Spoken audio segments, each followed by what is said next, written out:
السلام عليكم، عاملين ايه؟ انا علي عبد الدايم. هعمل معاكم النهارده صدوق. انا ده كيلو صدوق. انا كنت لسه مطلعاه من الفريزر، ما سبتوش لما يفك. هحطه على النار من غير اي دهون خالص. بعدين هنضيف عليه ممكن 3 4 معالق ميه، يعني انا محطيتش الميه دي كلها طبعا. وهنسيبه يستوي مع نفسه كده لحد ما ينزل الدهون ويتحمر فيها. طبعا هتقلبيه، ولو هو مش طالع من الفريزر طبعا ما بياخدش وقت، انما لما يكون انت مفكتوش من التلج بياخد وقت معاكي. تقلبي فيه لحد ما الدهون ما تنزل منه وتحمره.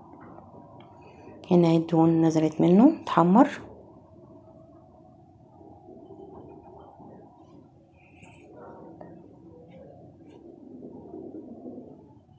هتشيليه في طبق.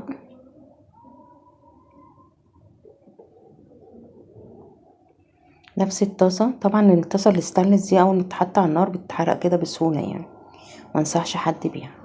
هتجيبي بصل على قد كميه الصدوق اللي انت بتعمليه.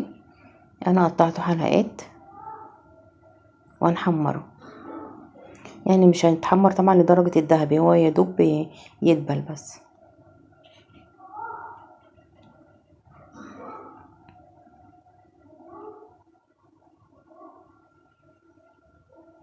مشكلة الطاسات اي الطاسة او البراد او حاجة، اي ستانلس اول ما بحطها على النار بتتحرق.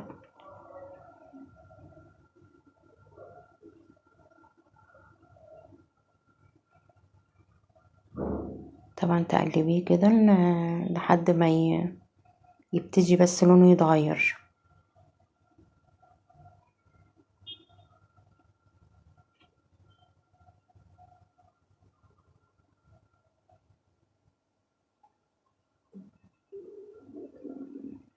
بعد كده اول ما يوصل اول ما لونه يتغير هتحطي فلفل سبايسي، آه، اللي هو يعني ما بيبقى معاه الفلفل الحامي بيبقى احلى وطعمه احسن بكتير يعني.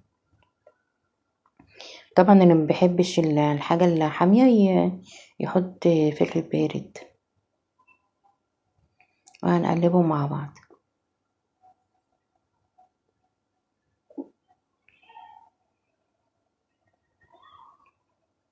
طبعا ليه طرق كتيره، هي دي الطريقه اللي انا بعمل بيها، كل واحد بيقدم بطريقته طبعا.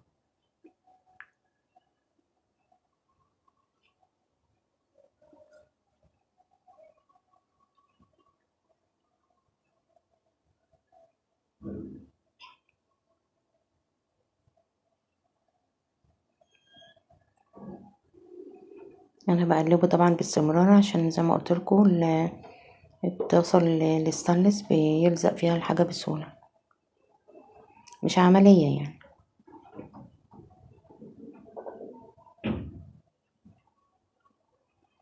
هتحطي فلفل اسود. انا بحب الملح والفلفل الاسود بس، ما بحبش البهارات الكتير لان بتضيع طعم الحاجه. ما هتحطي نفس البهارات في اللحمه وفي الصدوق وفي الفراخ، تلاقي كله طعم واحد، ما ينفعش.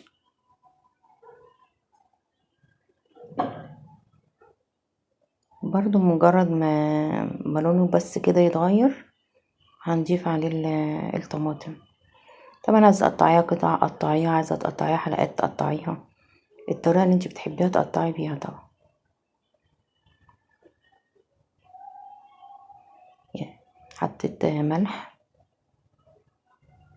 طبعا انا بعمل وصفاتي دي لسنه اولى جواز، اللي هما البنات اللي لسه بيتعلموا.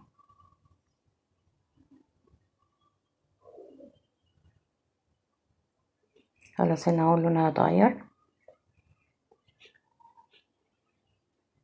متسيبهاش طبعا لما تتحمر، يا لون يتغير كده بس ويدبل. حطيت قطع طماطم. تقلبي طبعا كله مع بعض.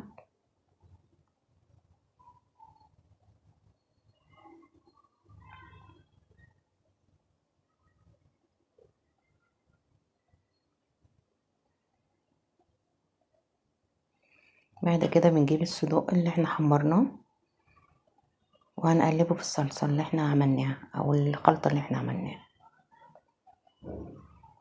طبعا ممكن يتعمل سندوتشات يتاكل جنب الرز كده، طبق رز بالشعرية، لان هو بينزل منه صوص كتير فبيبقى لذيذ مع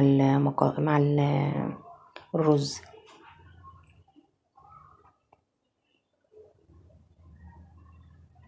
اتمنى طريقتي تعجبكم. شكرا لمتابعتكم.